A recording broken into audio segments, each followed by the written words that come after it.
So today we're going to talk about the subject of wood and why that is so important even in a suburban situation. I'm going to be sharing with you tangible ways that you can prepare for any reason. You can prepare for a storm or for a grid down situation or just anything. And this is for a suburban person, someone who is out more in the country, but yet they're not a farm or they're not a ranch or anything like that. I have to put my gloves on today because today we are going to be working on all the wood that I have here behind me. Now, the reason why we are going to work on this wood is we want to stack it and we want to have it ready for this winter, not to heat our house, but for emergency situations. And so why? We want to have it in case that we don't have any electricity. I'm going to be talking about how to make food, how to cook food on an open fire. All this wood came from our property, and instead of throwing it away or instead of giving it away, we are keeping it so we have it for any situation that could arise. Now, I'm really working on being self-sufficient as much as I possibly can. We have power packs that are amazing, absolutely amazing. And I'm going to be sharing with you in detail these power packs. I'm waiting for some solar panels to go with these power packs.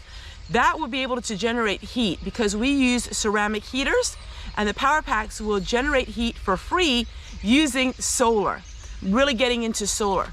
But we also have propane. We cook on propane and we have about 3 months supply on hand all the time. So we have 3 months supply of propane all the time that we use for cooking. But in a grid down situation, you really want to be careful because we don't want to use up all of that fuel. So we're going to use some of the wood to cook with.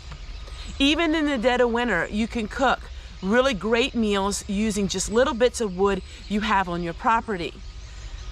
I'm going to go into great detail about water and about composting and about just creating this place around your home that can be more self-sufficient. Back in World War II, we had the Victory Gardens. There was so much self-sufficiency there, and people had 1 acre or less land. And it's easy to be done, but it takes a lot of thinking outside the box, and it also takes you a goal, and you need to be motivated. So you need to be the kind of person that can be motivated to do these things. Hey, Rome was not built in a day, and it takes years sometimes. For me, it took me a couple years to establish what I have. So we're going to work on this wood. I am sitting on this log stacker, and I got this as a product review. It came with the same as my fire grill. So my fire grill that I use all came from the same company, and I will share with you the link below. But I really like some of these product reviews because they're helping me to become more self-sufficient, because they're helping me with providing me things that can help run my homestead in a way in case anything would ever take place. It's a little bit like camping, and you know, if you don't need it, it's so much fun. I love making these kind of videos. I love doing these kind of videos because this is where I love my passion. I love camping. I love learning how to do things the old ways. So all this wood back here has been thrown in a pile, and it is not looking good at all. It's getting rained on. So the thing about wood is you want to have seasoned wood as much as you can. That means you want to have year-old wood and you alternate it. And that's with everything. Now, there are some kind of woods that are harder than others. I have a lot of ash, since we have ash trees that were taken down. Ash is a very hot burning wood. So for me, cooking on a fire, I don't need a lot of that ash wood. Little bits of it is going to help me out. Now, ash really heats your home. If I would heat my home with wood, I would again.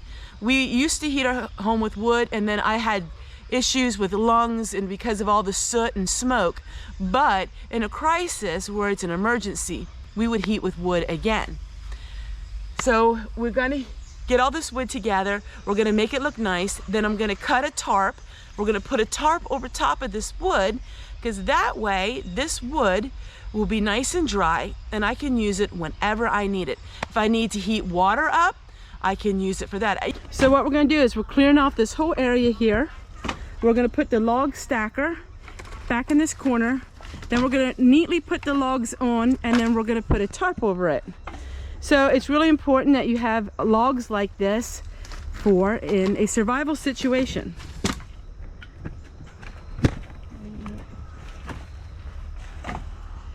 Even in suburbia. Good.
I was really blessed this fall to get these greenhouses really reasonable.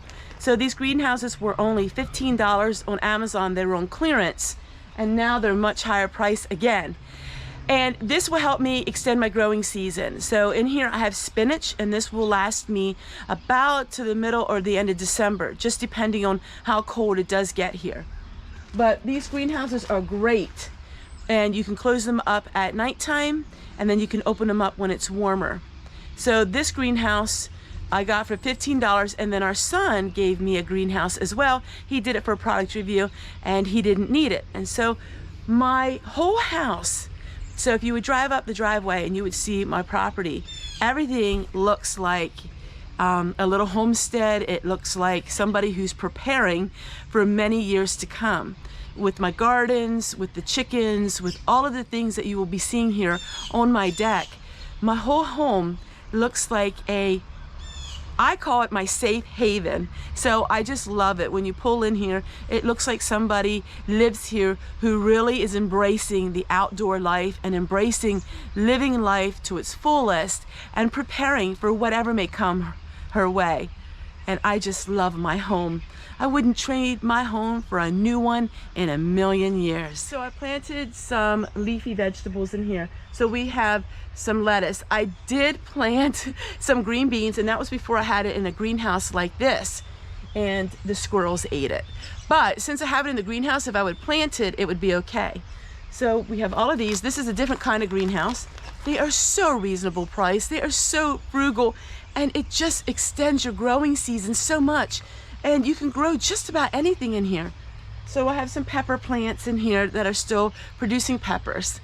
So I have 3 greenhouses here on the deck, plus my big main one, which I work on all of my garden seeds. I'm working on dehydrating everything in here. I'm working on my seeds and my herbs, and working on all of my different, this is feverfew, so working on all of my different tinctures and things like that. Really busy in here. I use this almost as much as I use it in the spring. And then this winter, we're gonna be sowing all kinds of wonderful perennials and herbs in here.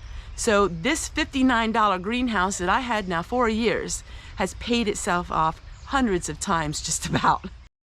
And then we have small greenhouses. So you don't have to have a big one. We have really nice small ones.